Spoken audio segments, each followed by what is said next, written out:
Salut à tous, j'espère que vous êtes en forme ou que vous soyez bienvenus comme d'habitude à la maison dans mon petit bureau pour ce point média. Qualification du Paris Saint-Germain face au Barça pour les quarts de finale de la Ligue des Champions. Un but partout au Parc des Princes, 5-2 au total sur les deux confrontations avec au cœur de cet affrontement un héros, Keylor Navas, le gardien du Paris Saint-Germain qui est à la une de toute la presse internationale, vous pouvez l'imaginer. Très belle une de nos confrères de l'équipe.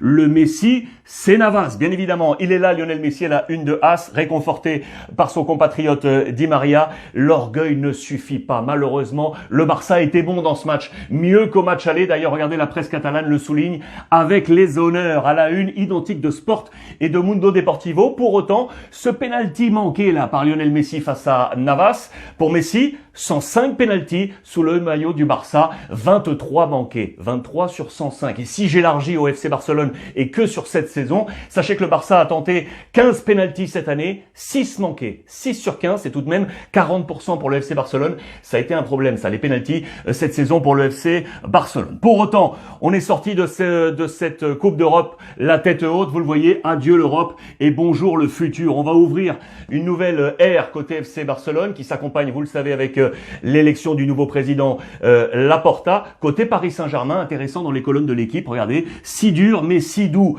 Le Paris Saint-Germain a été malmené, mais ça y est, on efface la carte Barça et on a une pensée bien évidemment pour la remontada de 2017. Très bon édito à ce sujet de notre confrère Vincent Duluc qui fait la comparaison entre les deux temps et au cœur de ce changement, il y a Keylor Navas. Gracias Navas de la part de nos confrères de l'équipe. Attention car le Paris Saint-Germain a été moins bon qu'au match aller, notamment au milieu de terrain où Paris a été pris par le FC Barcelone. Notez que dans ce milieu, Paredes sera suspendu pour le prochain match du Paris Saint-Germain. Les notes sont là avec la moins bonne note côté Paris, elle est pour Kurzawa qui a pris un 2 sur 10, très difficile, selon nos confrères en difficulté face à Serginho Dest et fautif sur le penalty tenté par Lionel Messi. Côté FC Barcelone, la moins bonne note selon l'équipe, elle est pour Ousmane Dembélé avec un 4 sur 10, très actif, physiquement en forme, mais un manque de précision sur les occasions. D'ailleurs, regardez dans les colonnes de Sport, c'est également lui qui a la moins bonne note avec un 6 sur 10 ici, 6 également pour Antoine Griezmann, mais c'est Clément Lenglet surtout qui est visé avec ce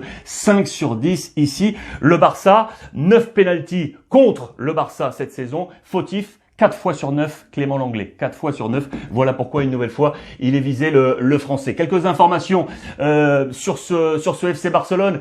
Sachez que le Barça va empocher quasiment 40 millions d'euros pour sa participation à cette Ligue des Champions. 38,25 pour être exact. Mais manque les 10,5 du passage en quart de finale. Moins 10,5 pour le FC Barcelone. L'anglais, je vous l'ai dit, visé. Voici les temps de passage du Barça dans cette Ligue des Champions depuis le titre de 2015. Éliminé en quart par l'Atlético, quart par la Juve, quart par Rome, demi-finale par Liverpool, quart par le Bayern Munich et donc huitième par le Paris Saint-Germain. Notez que depuis le titre de 2015, il y a eu en tout 12 matchs à élimination directe pour le Barça, 6 victoires, 6 défaites. 6 victoires, 6 défaites, 6 qualifications et 6 éliminations. Voilà pour être exact, 50% précisément pour le FC Barcelone depuis le titre de 2015. Dans l'organigramme et le travail du Barça, on voit pour demain matin, je vous en avais parlé hier, Jordi Cruyff, le fils de Johan Cruyff, qui est actif du côté de la Chine, devrait être le nouveau directeur sportif. Je vous en avais parlé de la part de Laporta. On est en ce moment même en discussion entre le Barça et le club chinois pour pouvoir libérer Cruyff et qu'il soit avec son compatriote Ronald Koeman pour fabriquer le nouveau Barça. On a manqué d'efficacité devant, c'est clair et net pour le FC Barcelone, pas mal d'occasions, mais il a manqué un killer. On pense à Luis Suarez, dont on va reparler. Pour être un killer, vous le savez que Koeman venait de paille, son compatriote également de l'Olympique lyonnais, mais vraisemblablement, on est autour d'une négociation avec le Kun Agüero, l'Argentin qui est libre sous les couleurs de Manchester City. Il est l'objectif premier du FC Barcelone. Qualifié donc Paris, qualifié Liverpool. Également pour rejoindre Porto et le Borussia Dortmund en quart de finale. Liverpool qui s'est imposé face à Leipzig 2-0 avec Mo Salah. Les rugissements des rouges, ça y est de nouveau, parce que le club, vous le savez, avec Liverpool est en difficulté en Première Ligue. Une Première Ligue où Manchester City hier s'est imposé 5-2 face à Southampton. Voilà qui fait du bien également à la formation de Pep Guardiola qui reprend ses points d'avance. Plus 14 sur Manchester United. En parlant d'United, information ici dont je voulais vous parler.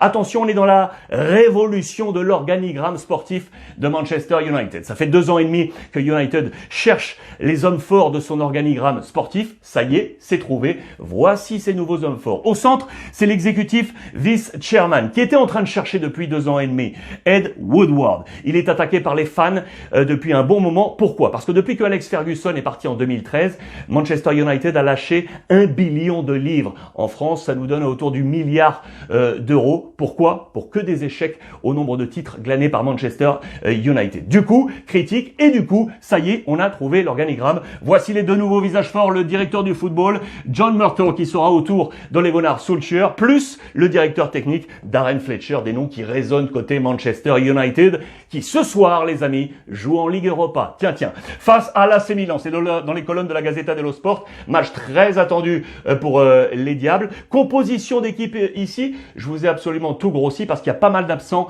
des 2 côtés.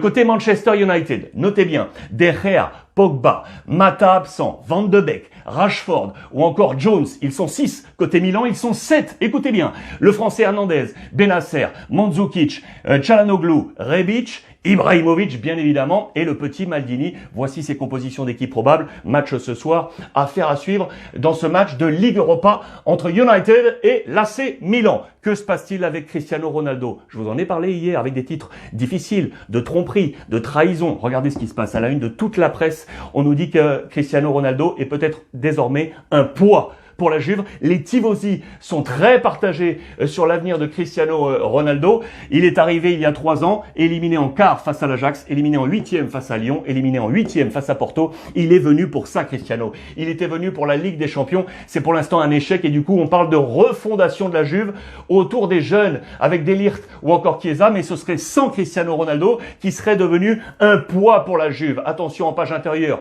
on nous montre ces chiffres. Regardez, il est arrivé ici à la Juventus de Turin, ces chiffres en Ligue des Champions avec United, le Real Madrid et la Juve, le nombre de buts marqués, 6 la première année, 4 l'année dernière et 4 seulement cette année. C'est trop peu pour Cristiano Ronaldo, l'homme aux 5 Ligues des Champions. Agnelli était allé le chercher pour ça et regardez dans le même temps, les résultats financiers de la Juve sont dans le rouge. Vous le voyez ici, du coup, on se demande si oui ou non, il faut garder Cristiano Ronaldo du côté de la Juventus de Turin. Dans le même temps, Pirlo a été conforté dans son poste par la famille Agnelli et on discute autour des départs possibles. On parle de Dybala, on parle de Demiral et on parle de Ramsey. Les nouveaux leaders, les jeunes, De Ligt, Kulusevski et donc Chiesa qui serait l'homme fort de cette Juventus de Turin pour les prochaines saisons. Le Bayern Munich et la sélection allemande, je vous en ai parlé. La grande question, qui sera le successeur de Joachim Löw, qui ne sera plus à la tête de la Mannschaft à partir de la fin de l'Euro? Le candidat, c'est lui, l'entraîneur du Bayern Munich,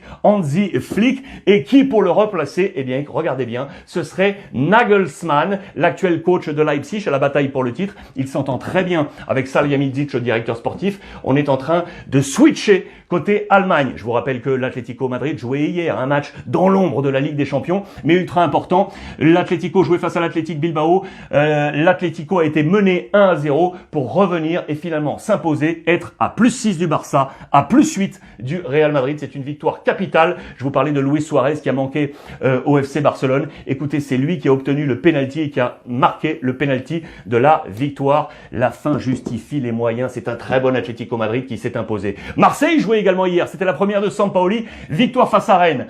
1-0. Une victoire éolie parce qu'on est encore convalescent du côté de l'Olympique de Marseille. Mais Marseille est 6e de ce championnat de Ligue 1. Une victoire qui fait du bien également dans les colonnes de la Provence. Le premier miracle avec notamment comme illustration Cuisance qui 7 mois après son arrivée marque enfin un but qui va faire du bien. Peut-être un nouveau départ pour lui. Marseille relancez peut-être les amis. Je voulais terminer avec cette image parce qu'on a ce parfum de Ligue des Champions. Rendez-vous compte, plus de Messi, plus de Cristiano. C'est la première fois depuis 2006 qu'en quart de finale, ces deux hommes ne seront pas là. En 2006, Messi était blessé avec Barcelone et Cristiano avec Manchester était déjà éliminé de la Ligue des Champions. Ces petites histoires, vous le savez, qui font la grande histoire du football. Les amis, merci une nouvelle fois de nous avoir accompagnés. Merci de votre fidélité. On échange via le hashtag Ruiz Club et comme tous les jours, n'oubliez pas, profitez des vôtres.